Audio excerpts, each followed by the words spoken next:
You know, when I think about how records became sealed in the United States, I'm kind of fascinated because it was a very slow progression. And initially, it was felt that it was a protection to the birth mother. It was a protection to her because the stigma of having a child out of wedlock was so great. It changed, and it became a protection for the adoptive parents, not the birth mother. Two little vignettes stand out in my mind. Early on, when my first job in adoption, I had been there maybe 2 or 3 days when a woman called on the phone, and I got the call, and she said, "I am in such a tizzy. My daughter is getting married tomorrow, and I've never told her she was adopted. How can I let her get married without knowing she's adopted?" I was pretty dumb, but I had enough sense to say, "Madam, if you haven't told her up to now, please wait till she comes back from her honeymoon." Second vignette of that era was looking at an old sealed record for an elderly gentleman who had come to the agency. I found the envelope with his birth certificate, and I took it out. And it was yellowed and pretty crinkly, and over the whole certificate in big, bold, black letters was stamped "illegitimate."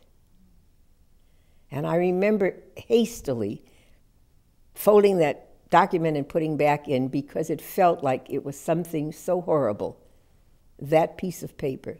Now that was the system at that time. And so to protect that child from having to walk around with that record, his record was sealed. But even after that was no longer on records, the sealing remained. And not only that, but it got more and more closed. I can remember when the original name of the child was on the petition to adopt. On that piece of paper, it would say, "In the matter of the adoption of Mary Jane Jones by Mr. and Mrs. Smith," or whatever. Now, that was her original name. And then adoptive parents said, "That's too much information. It's not secret enough." So they managed to get that taken off, and it got just more and more closed. And it really became a situation where the primary client of the adoption agency was the adoptive parent, not the birth mother, and not even, the focus wasn't even on the child as much. It was on the needs of the adoptive parents. When you look at the mental health profession and their attitude toward adoption, you see almost a schizophrenic affair. They're split in the middle. On the one hand, they believe in openness and no family secrets and all of that, but adoption is sort of a separate world. Adoption, for some reason, has within it such fear. Even the words we use, if you think about it, we talk about the birth mother as the real mother. But what does this make the woman who has raised the child? The unreal mother, the artificial mother, and that's how she feels. The fear in the adoptive parents is somehow that if the records were opened, if the child were able to locate the birth family, they would immediately switch their love and allegiance to that birth family. And so this fear probably is the main thing that motivates the feeling within the people who advocate continuing secrecy. When I first was involved with it, I can remember mental health people saying, "You can't have two mothers." Well, in our blended family system today, you know how many mothers some kids have and how many fathers they have, and they manage to understand the difference in roles. So that really none of that any longer makes any sense. In the best of all situations, the birth and adoptive families would know that they need each other, that the birth parent or parents, for whatever the reasons are, cannot parent the child. And they are looking for some people who can parent. The adoptive parents cannot give birth to their own children, and they want to be parents. When it could be equal, it could work. Unfortunately, that is not what usually happens.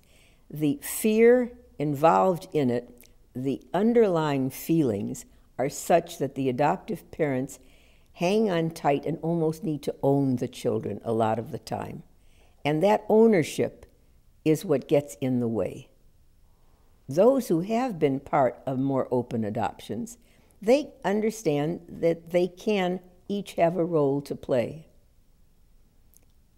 When a couple adopts a child, they adopt a whole family. They don't just adopt a child. And they need to know they are forevermore bound, either in reality or in imagination, to the birth family. They can't get away from it. And the child either knows the birth family or dreams of the birth family in a very unreal way. But they're there regardless of what you do. You know, counseling for adoptive parents has been very little in the past, and it's not so great now. I have this very strong feeling that before any couple can become successful adoptive parents, they have to mourn and grieve for the children they did not give birth to. Most people do not grow up thinking they're going to adopt. They grow up thinking they're going to have children and raise children and be parents. Adoption is second choice. It may not end up being second best, but it is second choice. And as such, they have given up a dream that they had of having their children together. And it is that dream that they have to be able to put to rest. They have to grieve it. They have to mourn it. They have to recognize that they are sad about not having their own child. And that helps them recognize that the child they adopt is sad that she or he didn't grow in the mother's body. And they can share that together.